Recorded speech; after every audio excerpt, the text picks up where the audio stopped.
Hey all, Pi here, and we are back in our life, beginnings and always. And I have messed about with my sound a little bit, and it's a little bit too loud. There we go. Last time I kind of left it off at a choice between taking turns driving and just being the distraction. And I think I'm gonna go for you took shifts driving throughout the trip. The route was fairly straightforward, and you'd had enough practice with driving to feel comfortable doing so. When night eventually fell in a blanket of darkness, the drive finally came to an end. Cove pulled into the parking lot of Kyra's apartment building, the glow of the car lights disappearing as he turned off the engine and let out a heavy sigh. Huh. We made it. We're here. The two of you exchanged tired smiles, having successfully and safely completed one half of the trip. Woo! Long-ass trip, though. You were relieved to have actually arrived and eager to get out of the car and stretch your legs. You took the stairs up to the building together. After a knock, you were abruptly met by a flash of green hair as Kyra opened the door and immediately took her son in her arms. Aww. There he is, my gigantic baby boy. Aww. She never really changes, does she? She squeezed him for a moment and then pulled back so she could examine his face.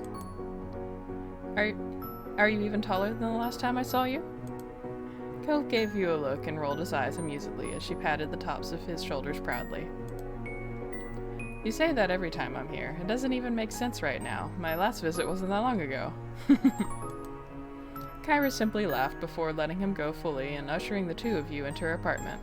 Then she turned to you, a wide grin pulling up her lips. Joy, it's so nice you came along with. And as a bonus, you've both arrived in one piece. Yeah, it's always the goal, isn't it? It's good to see you, Kyra. It's been too long.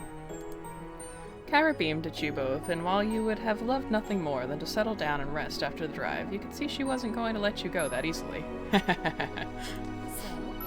So how was the trip? I admit I was just a pinch worried. I think I'm gonna step back for this one. You let Cove answer that.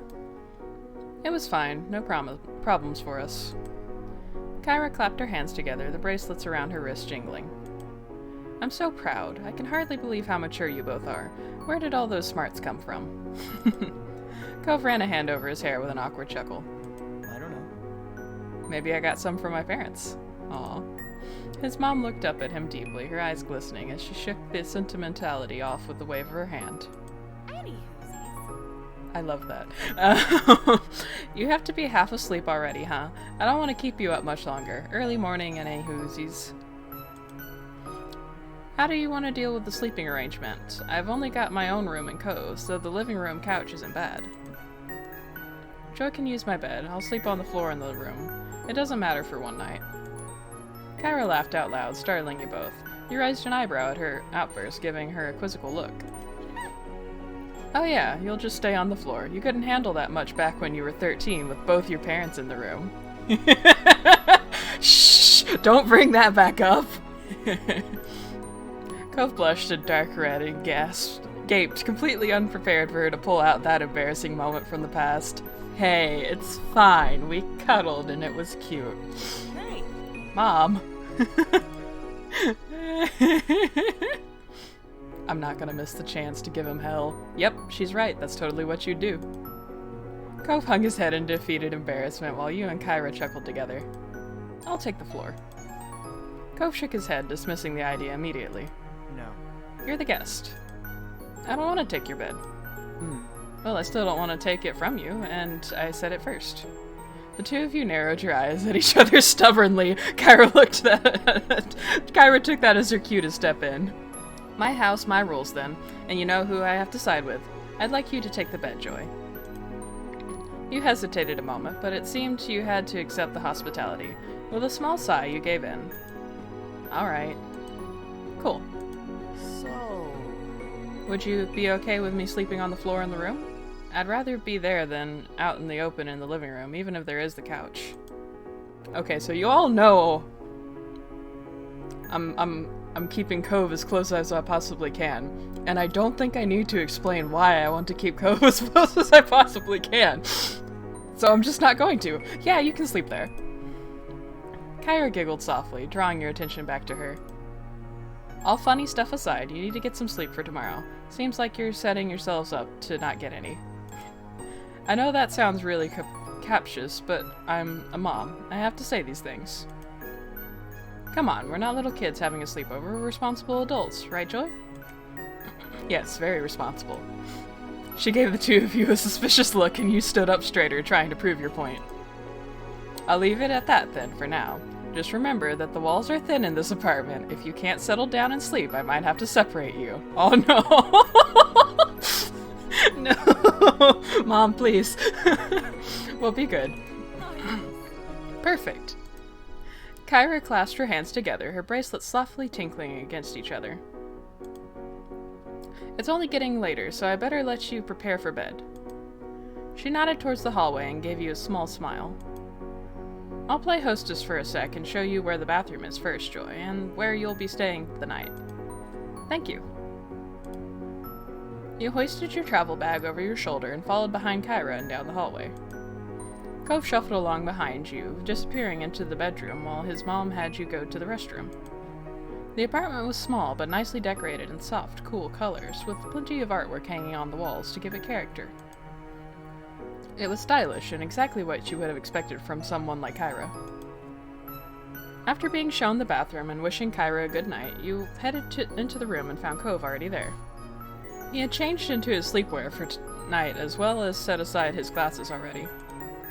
Looking around, you found the bed to look much the same as the rest of the apartment, but with small ocean elements you were sure Cove must have enjoyed when he stayed here. Aww. All in all, the room was pretty and clean, though it almost looked like a hotel guest room rather than a bedroom. Cove only spent a few weeks out of the year there, so it made sense that it wasn't especially lived in. So? What do you think? It's pretty nice, huh? Mom always keeps it clean and everything, even when I'm not here. I mean, it's her house, so of course she keeps it clean. That's sweet of her. Yeah, she's good like that. He seemed pleased enough with the response and gave you a small smile before opening the zip on his bag. When you went back to the room, you jumped into the bed under the covers, just as Cove was shuffling into his sleeping bag on the floor. You waited until he was settled in before you flipped off the lights, and a soft glow from outside peeked through the blinds, casting a shadow over the floor. You closed your eyes, blocking everything out. Night. Night, Joy. Good night, sleep tight, don't let the bedbugs bite. That's cute. The room grew quiet as the two of you wound down for the night, and you found yourselves listening to the sounds of the city outside the window. The noise out there was so different to what you were used to back home.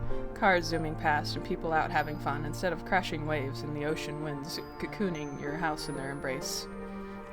Yeah, that is something I have an unfortunate level of experience with since I've lived a couple different places. Like, every single place that you could possibly live has a different sound to it.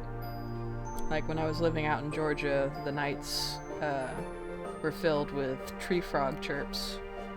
Like, they were loud tree frogs. So, like, whenever I moved to Texas, that was probably the weirdest thing, that there were no tree frogs.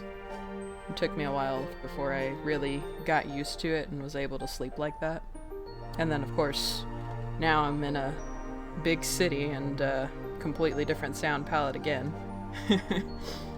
But such is life. Cove shifted around in his sleeping bag, making the fabric crinkle loudly. I've outgrown this thing. I should have checked it earlier, but the trip was kind of short notice.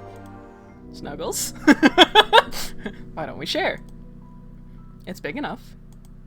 Cove inhaled deeply, the fabric of his sleeping bag crinkling loudly as he fidgeted beneath. Told my mom I was gonna stay on the floor. You frowned, wondering when that had ever stopped him before. Did you really plan on going through with that? His face says no. I No. love you, Cove. You're so easy. He hesitated a little, the silence stretching between you. You couldn't help but smile to yourself. You knew him well. The sleeping bag rustled again, and through the dim light you saw him stand and head towards the bed. He took in a deep breath as he ran his hands across the top of the blanket, gathering his nerves as his eyes met yours. And then he paused, head tilted to the side as if silently asking permission. Boy, get your ass in this bed now! Well, what are you waiting for? You shuffled over to make room for him as he pulled the bedding up and crawled beneath the covers, leaving the two of you close together, but not quite touching. Aw. He exhaled a heavy breath as he lay down on his side, his head getting comfy on the pillow next to yours. You smiled softly through the dark, thinking that it felt good to have him so close. You felt better when he was around. He raised his fingers and delicately brushed the tips over your cheeks, drawing a shaky sigh from your lips. His touch was warm and feather-light, making you feel tingly all over. When his eyes met yours again, you found yourself lost in them, the world becoming still and silent around you. Then he froze, muscles tensing as he closed up like a clam and his breath hitched in his throat. Calm down! He attempted to whisper something, but it was completely lost on you. With that having to suffice as a warning, Cove jumped off the bed and crouched down on the floor, his head held in his hands as he took a few deep, stuttering breaths. Boy, calm your ass down. You bolted upright in the bed, staring down at him with a mixture of alarm and amusement. Are you okay? I'm always like this. I thought it'd feel like it did before when we were younger, but it's different now. I'm sorry, Joy. Really sorry. I'm just so... He panted deeply in and out as though he had just finished running an entire marathon. After finally steadying his breathing to a normal rhythm, he crawled back into his sleeping bag and huddled down on the floor, his back turned to you. Aww. Sorry. It is times like this I must ask myself, what would Joy do? Because I know what I would do. And I feel like that is not the same thing that what Joy would do. And I'm a little bit torn between a couple of these. Like, I feel like they would understand. The pieces would click together and be like, oh, that's what's going on. But I've also given them a little bit of an impishness to them. So I'm not sure if I should say they were disappointed, or amused, or flattered, or embarrassed. I am fully just like, I don't know what to do at this point. What is the most in character with Joy? I'm leaning towards this one. You were amused. That was Cove for you. He usually needed at least one trial run before he could take that kind of step forward. We can always try again another night. He made a small noise, acknowledging that he heard you, but said no more. With the event over, you laid back down in bed alone for this night. Aw. The next day dawned, bringing with it the sound of birds chirping happily outside the window. You opened your eyes slowly, letting them adjust to the light as you tried to recall where you were and remembering the unfamiliar sight of Cove's second bedroom. Now, personally, I am the type of person... Under normal circumstances, I will say this. Under normal circumstances, I pretty much wake up with the sun. Because I'm a morning person, I am just so ingrained in me not to sleep in. Like, my idea of sleeping in is still being in bed at 10 a.m. Like, that is really late for me. So, I'm thinking, you had woken up on your own. The early morning sun filtered through the blinds, telling you it was about time to get out of bed and start getting ready for the day. The sound of Cove shuffling around the room drew your attention, though. You weren't surprised. He had always been a morning person. Perfect! Sitting up in bed, you let out a yawn and stretched your arms above your head. Personal experience, sleeping in a bed that is not your own is always going to be less satisfying than sleeping in your own bed, so you still felt pretty groggy. You were used to sleeping in longer than this, and the late night hadn't helped. That is not what I was going for there, but that's okay. Morning. The two of you were on completely different wavelengths right now. You pulled yourself out of bed, grabbing a fresh change of clothes and your toiletries before heading to the bathroom. After all that, you met Cove back in his room. He was sitting on the floor when you entered, sorting through a bunch of stuff in a box, determining what to bring and what to leave behind. Hey. Hey. Can you pull out the stuff in those drawers? You nodded, though he hadn't even looked up from his task, so you knew he wouldn't have seen. Heading over to his drawers, you started the task of taking out various items and setting them on the ground in front of Cove. After a while, it became clear to you that Cove was acting strange whenever you went near him. He was flinching over your presence. Aww. It happened a few more times before you couldn't take the awkwardness any longer. You dropped the stuff you were holding down in front of him and raised a questioning eyebrow. Is everything okay? I'm sorry. Yeah, sorry, I'm sorry about last night, again. He quietly squeaked the second part of his thought. About not staying in bed with you. Aww.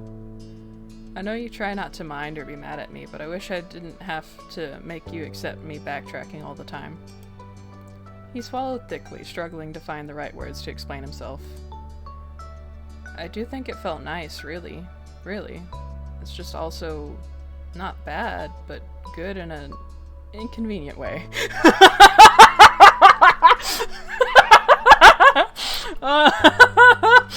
Oh boy. That first love is a trip. You're just like, oh, so this is what everybody else experiences when they're going through puberty. Fuck!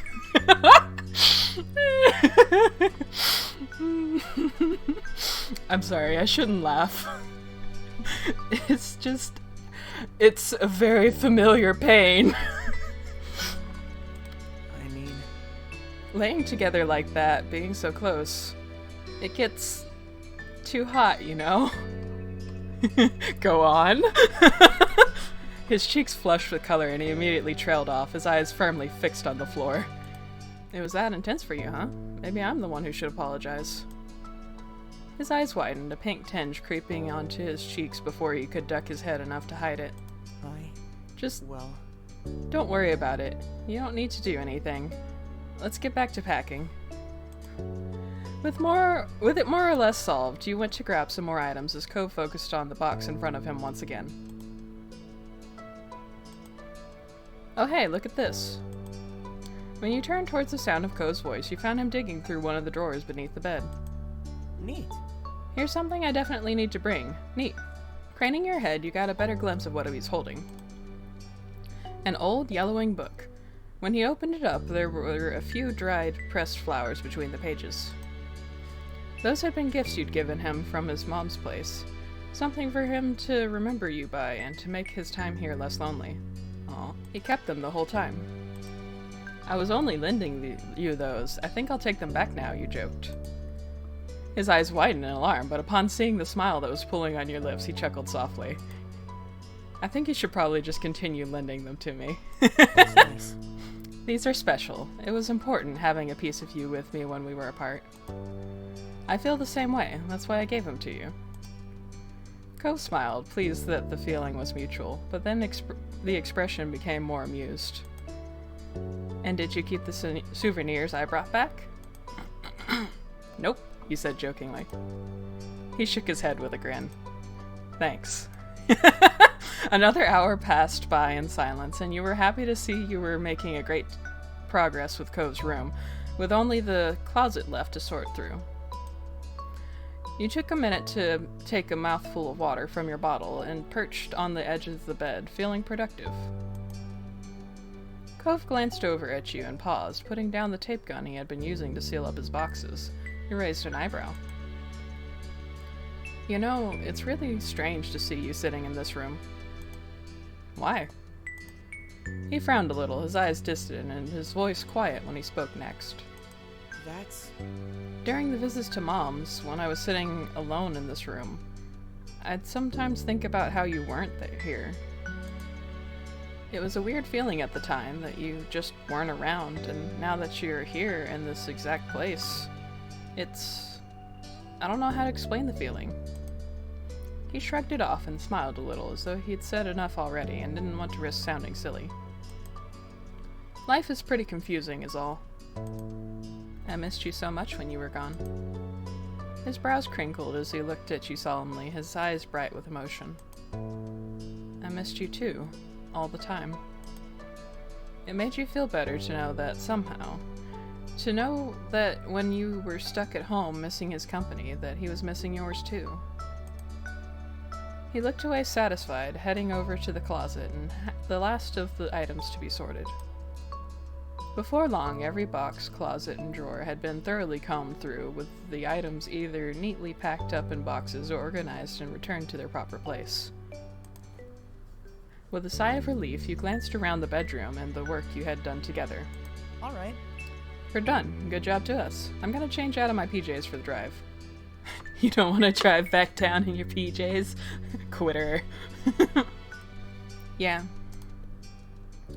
When the two of you headed out into the living room, ready to get everything finalized and hit the road, you found Kyra in the kitchen, pouring a cup of tea. Ooh, can I have one?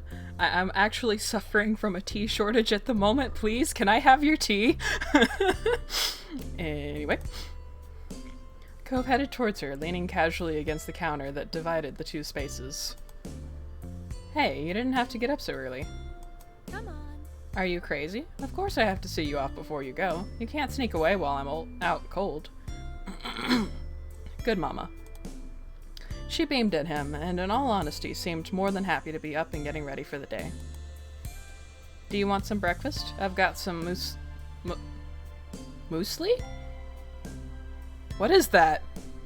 Does anybody know what that is? If you know what that is, please leave it in the comments. I am not going to remember to look it up by the time I'm done because I'm only 27 minutes into the session. I will not remember anything by the end. That's just how this goes. Anyway, I've got some muesli or eggs and toast. Oh, and some of that fruity cereal you used to love. Dude, it's been literal years since I could eat and enjoy cereal. These days my stomach's just kinda fucked. Can't handle it. That's okay, we should really eat on the road. Kyra smiled sadly, a little disappointed, but she seemed to understand that your time was running thin. I thought you might say that. In that case, I've packed you some snacks for the road. What do you think? Even if you don't end up eating them, take it anyway, just in case. You can always feed them to Cliff when you get home, and tell him I said hi. Cove laughed and shook his head, knowing his dad would love nothing more than to polish off whatever food Kyra had prepared for you. Thank you. Thanks, Mom. You really didn't have to. Thank you for the snacks. I'm sure they'll come in handy with this guy around. Cove scoffed and playfully rolled his eyes, earning a giggle from Kyra. I don't doubt it. Like father, like son. Cute. She returned your smile with one of her own before putting her cup of tea aside. Well, I'll help you get the car packed. Sure. Thanks. The three of you got a move on, taking the boxes from Cove's bedroom and heading down to fill the back seat of the car until there was barely an inch of space left in the back and trunk. With all of your helping, it only took a couple of trips to move everything, and you were done before you knew it. Then it was truly time to say goodbye. You convened back inside the apartment where Kyra looked over the two of you with a quiet smile. It was great to see you both. Thank you for coming. She gave each of you a hug, and you felt a little sad that you hadn't been able to spend more time with her.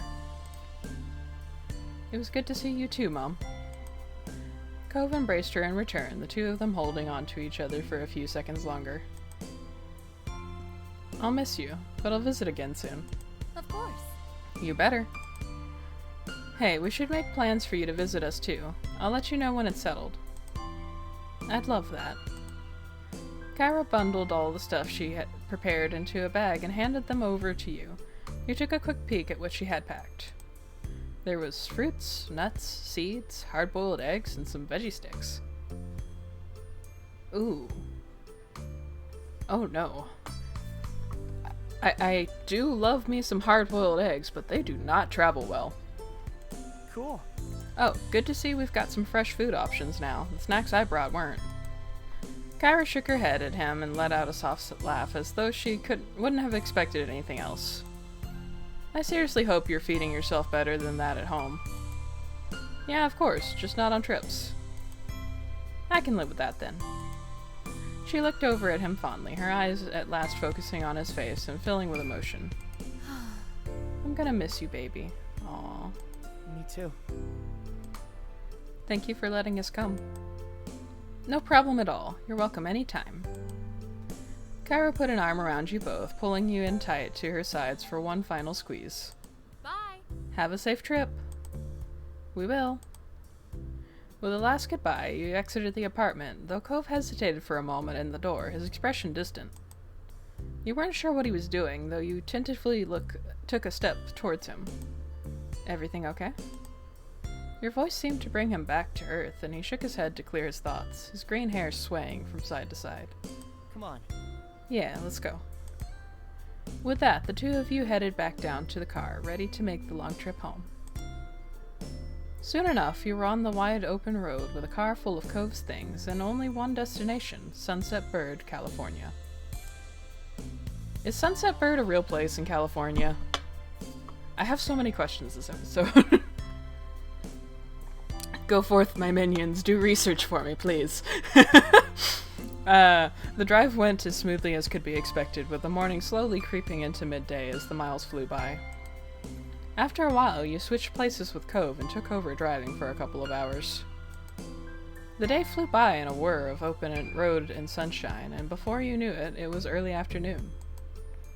By that point, you had already crossed the state line. Cove announced that he planned a little stop on the way home. He was quite pleased with himself as you arrived at the precipice. The Redwood National Park. Boy, we do not have time to stop here.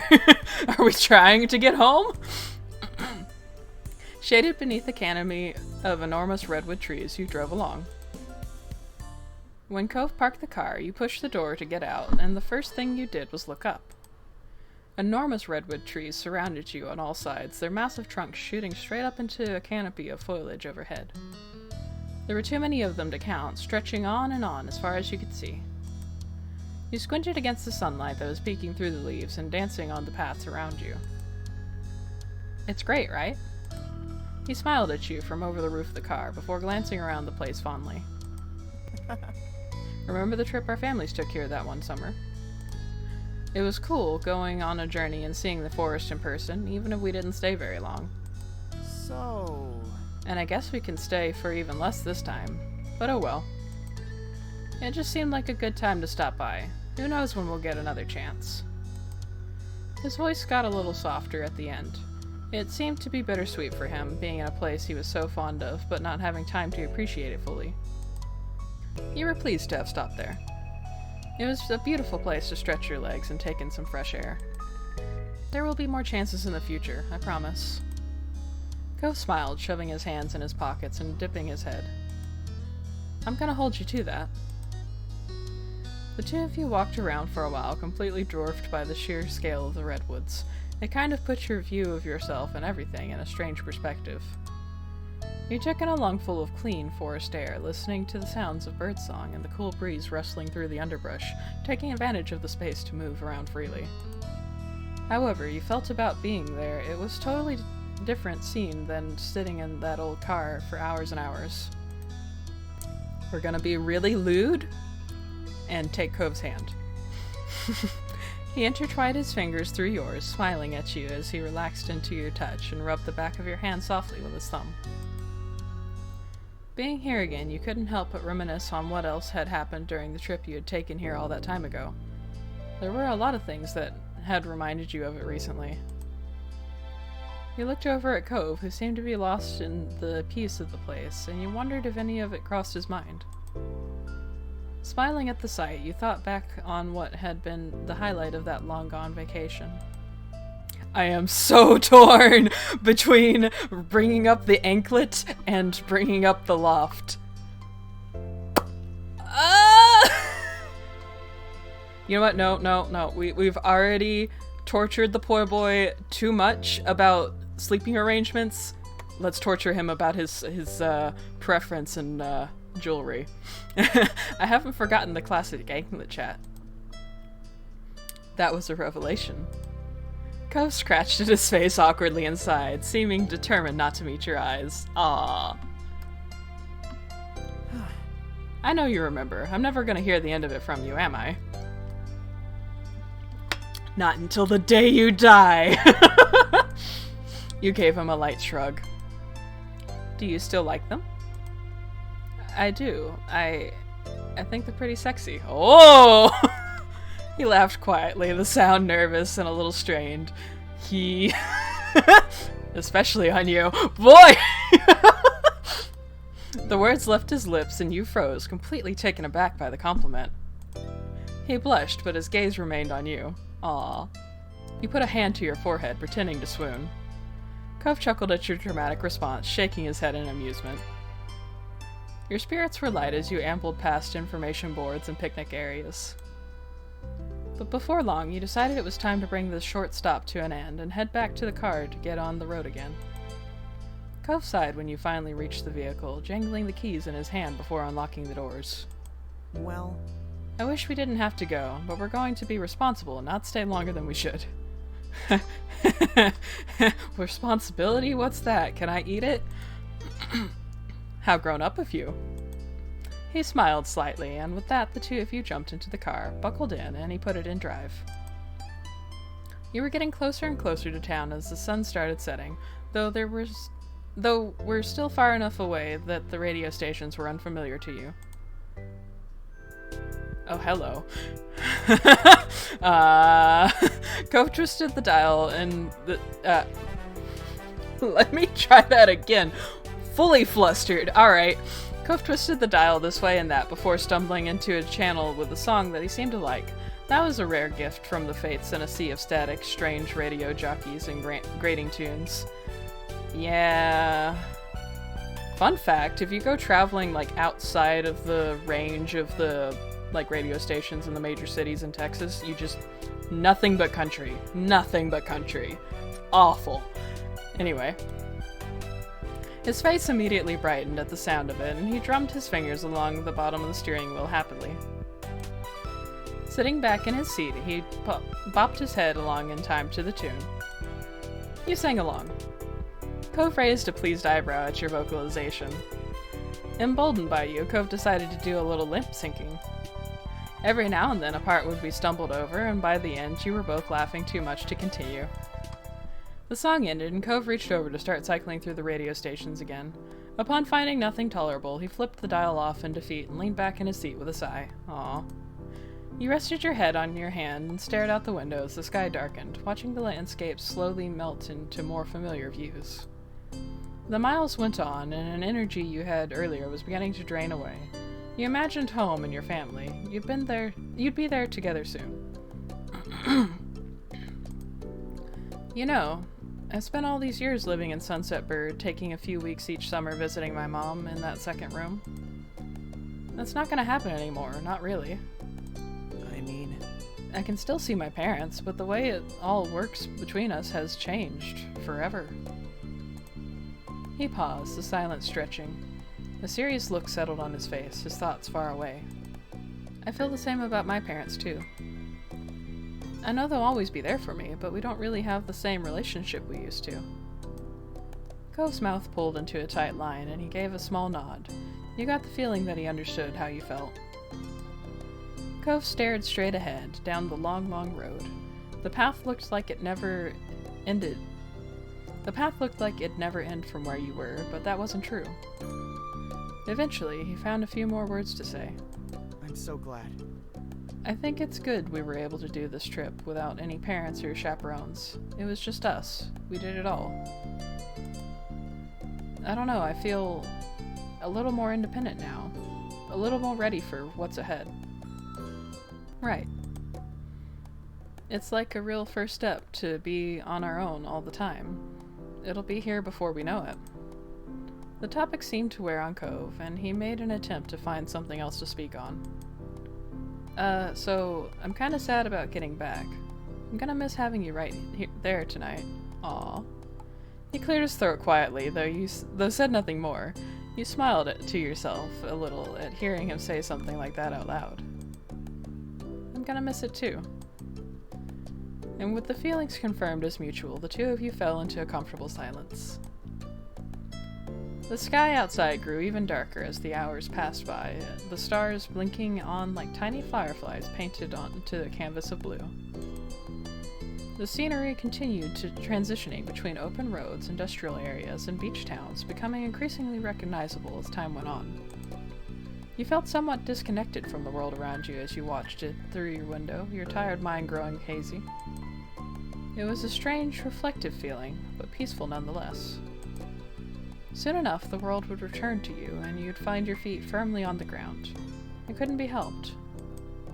The adventure would end, life would continue, but your memories would linger on.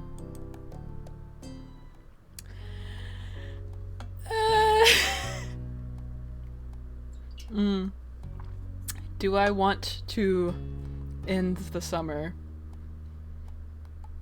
Am I ready for this? This video is gonna be really freaking short if I don't. And there's a very good chance I might end up having to break up the last bit anyway. Alright, here we go! Last summer's end!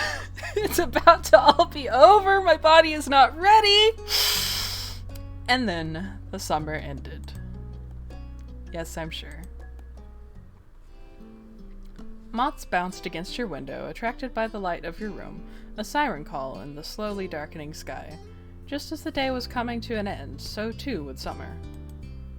Liz would be moving back into the dorms before long. Luckily, Lee had been able to come stay for a short trip before her own new journey began. She had officially been accepted to her first choice college a few weeks ago. This was her last chance to see you all in person for... You flicked through the plans for the next few months, realizing that you didn't even know when you'd next have the opportunity for everyone to be in the same place again. It was hard to think that you'd likely be seeing even less of your cousin going forward, but you were delighted that she was pursuing her dreams. It's always bittersweet when people have to go away for college. While you were still with each other, your family was going to have dinner together. As ever, the Holdens were tagging along too. You were going to the Chinese restaurant. It was somewhere your family had always enjoyed going, ever since you and Liz were tiny. The long-standing connection made it a fitting location for a final meal out before Liz and Lee set off again. Technically, you were getting ready to go out, though your mind was only half on the task. It was a pleasantly warm evening, the kind that epitomized the vacation feeling, and you were in no mood to spoil it by rushing around. You checked your phone, starting with a quick glance to confirm the time, followed by a speedy scroll through the latest updates. But what snagged your attention was the little envelope icon telling you that there was an email waiting. Your eyes widened as you reviewed the sender. It was about the work you'd applied for. Oh? You opened it instantly. You had to see what it was going to say, regardless of whether it was good or bad, as soon as you could. You clicked to open the message and waited for it to load, forgetting to breathe in the process. Your eyes darted over the message, rushing past the pleasantries to get to the heart of the matter. The blood pounding in your ears deafened you to the world outside that was contained within these letters. I think that's supposed to be the world outside what was contained within these letters? I think that's what was intended there? Anyway, your heart skidded to a halt as you read your verdict. You'd been offered the job. You were ecstatic. Bouncing on the balls of your feet, you pressed your phone to your chest as your excitement bubbled over. You wanted Cove to be the first to know. Wasting no time, you pulled up his number on your phone and rang your boyfriend. You pressed your phone to your ear, waiting impatiently for the dull ringing to be replaced with Cove's voice. It took a few rings, but you were in luck. Cove picked up the call. Hi, Joy. You blurted your news without the customary preamble of a greeting. Cove, I got the job! Seriously? What? You heard him gasp before continuing, openly gushing over your good fortune. That's amazing. It's incredible. You did it. Congratulations, Joy. There was another pause as you and Cove marveled over the announcement. No, seriously, this is really, really big, and you deserve it so much. I know it'll be good for you. Thanks. I just had to tell you right away, as soon as I knew. You heard Cove chuckle softly over the phone. Thanks. I appreciate it. You wanted to gush about the adventure lined up before you, a dream that you'd transformed into a plan, one that was soon to become your reality. But your hopes were temporarily dashed as Mom called up from downstairs. Hey, It's almost time to go. Joy, you ready? Oh. You covered your phone with your free hand and turned away from the device, not wanting to deafen Cove.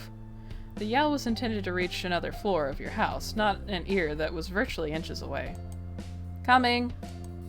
You brought your mouth back to the phone. I've gotta go. See you soon. I mean... Yeah, there's something I want to tell you too, but we can do that later. We're about to have dinner together. That piqued your curiosity, but you exchanged goodbyes and hung up. Hurriedly, you finished getting ready for the dinner, acutely aware that time was against you.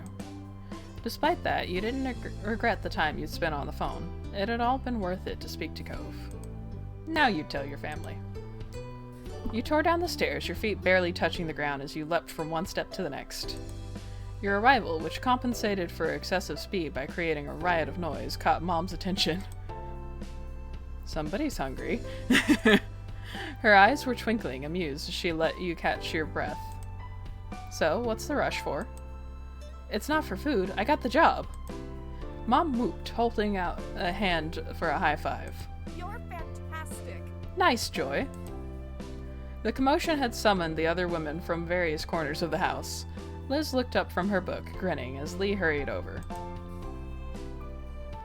Ma swept in from the side, wrapping an arm around your shoulder and squeezing you close. Good job. That's wonderful, sweetie. Hey, let me get in on the hug. She wrapped her arms around you both without waiting for an invitation. Liz, her book neatly abandoned on the floor, tapped her hands in applause as she walked up to you. Good job, Joy. Lee didn't hide her excitement, openly jumping for joy as she treated you to thunderous applause. Seriously? It's amazing. You're gonna be amazing. That's nice, but you shouldn't just stand there. Yeah, there's room for everyone. Your moms opened up the hug, both keeping an arm around you as they each held out another to invite Liz and Lee in. Giggling, Lee dove into the hug. Liz rolled her eyes, but allowed herself to be beckoned into the group hug. Your mom squeezed everyone together tightly.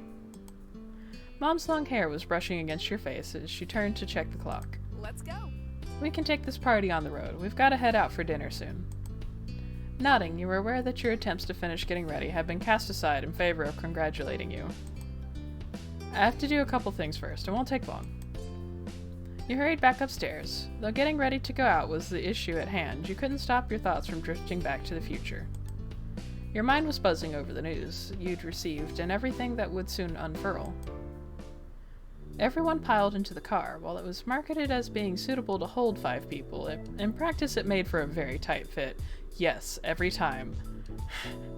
Your mom, sitting in front, were fine. You, Liz, and Lee were squished into the back, Lee in the middle, wedged between you and your sister. So, in practice, the only time you can fit 5 bodies in a car like this is when at least one of those bodies is a child. Anyway. But Mom was an excellent timekeeper. Thanks to her efforts, you pulled up near the restaurant on time. The process of getting out of the car was slightly easier than squeezing into it, with much less coordination required to release the seatbelts than to secure them. You gave Lee a hand as she clambered out from the middle seat, then headed into the building as a group. A waiter greeted you as you entered. Ma let him know how many of you there would be in total, and he went to arrange a table that met your needs. He returned promptly to guide you to your seats. You perched comfortably in your chair, your head held aloft as if buoyed by today's good fortune. Your family settled down around you, and all cheerful and looking forward to the evening ahead. Your drinks order had just been taken when the Holdens came through the door. They were pointed in your direction, though with Mom waving an arm in the air, it was hardly necessary. Cove and Mr. Holden came to join you at the table. As greetings were being exchanged, Cove took a seat opposite to you. It had been left empty by unspoken acknowledgement that you and Cove would be wanting to sit together. Aww. Mr. Holden sat beside him. Hi. It's great to see you. Glad you can make it. Hello, everyone. You wouldn't believe how hungry I am. I see. You came to the right place, then. There was some laughter, though Liz groaned playfully, shaking her head at Mom's sense of humor. Growing up, she'd have complained, and Mom would have responded by making another comment. Liz had mellowed out over the years, but she still made a show of despairing at Mom's jokes. Her reaction to them had become a joke in its own right. That's how it be. Menus were soon passed around, and temporary hush fell over the table as everyone read. It didn't last long, punctured by comments about what people had eaten here before and light chatter about what people were considering tonight. Once the waiter had disappeared with your orders, Cliff piped up. Okay. So I've got some good news. Kyra's making a trip out here tomorrow. Cove nodded, turning from his father to the rest of the table. Yeah, we talked about it and figured this was a good time for everyone. Very nice. That's great. Everyone reacted positively to the news, though Ma looked wistful. That's a shame. If only we'd known. Here we are having a big meal without her. If we'd waited one day, she could have joined us. Mom patted Ma on the back, gently nudging her from the realm of possibilities and what-ifs, and back to the evening that was going so well. Chin up. Lee and Liz will still be here tomorrow. We'll just have to throw another get-together and keep the fun train chugging along. Ma smiled warmly, taking Mom's hand in hers. Aw. That's true. There's plenty to celebrate right now, but there will be more good news and good times on the horizon. Right. Speaking of, that's not all we've got either. Mr. Holden's eyes were alight as he sat up straight in his chair, face angled towards his son. He barely let a beat go before nudging Cove with his elbow, pushing him to follow up on the announcement. He was the very picture of a proud papa. Aw. Cove shied from the limelight, ducking his head down and staring at his lap as he spoke. Well, It's just, I've switched over to working full-time instead of only part-time. Plus, I've been looking at apartments. There's a few I can choose from. He flicked his gaze up at everyone around the table, a smile creeping over his face. I'll be pretty busy going forward. Apartments. He was moving. Cove was going to move out of his dad's house. After 10 years, he wasn't going to be your neighbor anymore. Mr. Holden gripped one of Cove's shoulders and gave it a loving shake. His excitement couldn't be contained. Incredible. Cove's actually going to make it to adulthood. It's a miracle. I succeeded! I didn't kill him! I love that dad energy. Mr. Holden leaned back in his chair, staring up at the ceiling in mock wonder. I'm so glad. I wasn't convinced I'd be able to rear a kid all the way to this point, but thankfully I've lucked out and got the best boy a dad could ever ask for. Aw. Dad. Cove blinkered his vision with his hands on the side of his face, temporarily blocking his father from sight. Despite his genuine bashfulness, which left him unable to meet anyone's eyes after all the attention thrust his way, he was happy. thanks. I was really lucky, too. You're a good dad. Aww. Aw. Come here. Mr. Holden threw an arm around Cove's neck, pulling him into as close of a hug as the seating allowed. He rubbed his cheek on the top of his son's head while Cove chuckled, accepting the affection with good humor. Ma leaned over and whispered in your ear, her fingertips brushing against your cheeks. Would you like to tell Cove and Mr. Holden what you told us earlier? Technically, Mr. Holden was the only one who didn't actually know at this point, but your ma didn't find out about your call with Cove. Sure. You tapped on your glass with a fork, something that you'd seen done in movies when people wanted attention. It didn't make quite the same noise, possibly because your glass was a tumbler and not a champagne flute, but everyone looked in your direction anyway. I've got something to announce too. Of course. I just heard that I got a job. I'll be starting soon. Mr. Holden gave you a thumbs up. Good kid. Impressive. You're a good kid. The world's your oyster. Cove grinned at you from across the table. He was still very pleased for you despite not being the first time you'd heard about it. You looked around at the faces of the company here. You'd been on this journey with everyone here for years, seen them falter and grow, and they had watched you go through the same.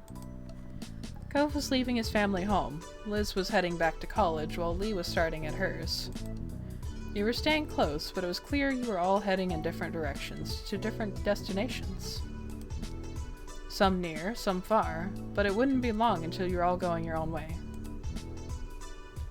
And I think I'm going to cut it there, because I suspect that this outro bit will be long enough that I'll have to chop it up into multiple segments anyway, and this seems like a good enough place to cut it. I have so many emotions.